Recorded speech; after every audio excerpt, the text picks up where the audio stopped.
కామారెడ్డి జిల్లా కేంద్రానికి చెందిన ఐవీఎఫ్ సేవాదల్ రాష్ట్ర చైర్మన్, రెడ్ క్రాస్ జిల్లా సమన్వయకర్త డాక్టర్ బాలు వెలుగు జాతీయ స్థాయి పురస్కారాన్ని అందుకున్నారు. ఈ సందర్భంగా శ్లోక ఇన్నోవేటివ్ పాఠశాల సెక్రటరీ కరెస్పాండెంట్ జలిగామ శ్రీకాంత్ ఆయనను సన్మానించారు. డాక్టర్ బాలు మాట్లాడుతూ తలసేమియా వ్యాధితో బాధపడుతున్న చిన్నారుల కోసం రక్తదాన శిబిరాలు నిర్వహిస్తున్నామని అన్నారు.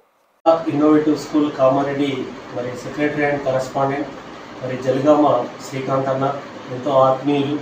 మరి రక్తదానంలో చేస్తున్న సేవలను గుర్తించి శ్లోక ఇన్నోవేటివ్ స్కూల్ ఆధ్వర్యంలో సన్మానం చేయడం జరిగింది. ఇది నాకు వ్యక్తిగతంగా జరిగిన సన్మానంగా నేను ఎప్పుడు కూడా భావించా. ప్రతి రక్తదాతకు జరిగిన సన్మానంగానే మరి భావించడం జరుగుతుంది.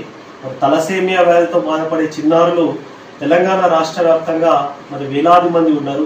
అలాంటి చిన్నపిల్లల కోసం ఎప్పుడు రక్తదాన శిబిరం ఏర్పాటు చేసినా మరి వారు ప్రతి శిబిరానికి నా వంతు సహాయంగా శ్లోక ఇన్నోవేటివ్ స్కూల్ నుంచి వాళ్ళు సహకరిస్తున్నారు. మరి గతంలో కూడా బెస్ట్ బ్లడ్ డోనర్స్ అవార్డ్స్ అందజేస్తే మరి రక్తదాతలను అభినందించాల్సిన బాధ్యత మనందరిపైన ఉంది. మరి రక్తదానం చేసే అవకాశము చాలా కొందరికి మాత్రమే ఉంటుంది. అలాంటి వ్యక్తులు కామారెడ్డిలో ఉన్నారు. ఒక్కొక్కరు సంవత్సరంలో 4 సార్లు రక్తదానం చేస్తున్నారని వాళ్ళందరినీ గుర్తించి బెస్ట్ బ్లడ్ డోనర్ అవార్డ్స్ కూడా ఇవ్వడం జరిగింది.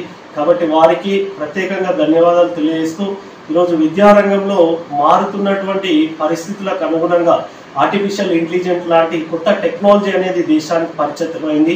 ఒక 5 సంవత్సరాల తర్వాత దేశ విద్యా విధానం అనేది కూడా మారిపోతా ఉంది. న్యూ ఎడ్యుకేషన్ పాలసీ 2020 తీసుకురావడం జరిగింది.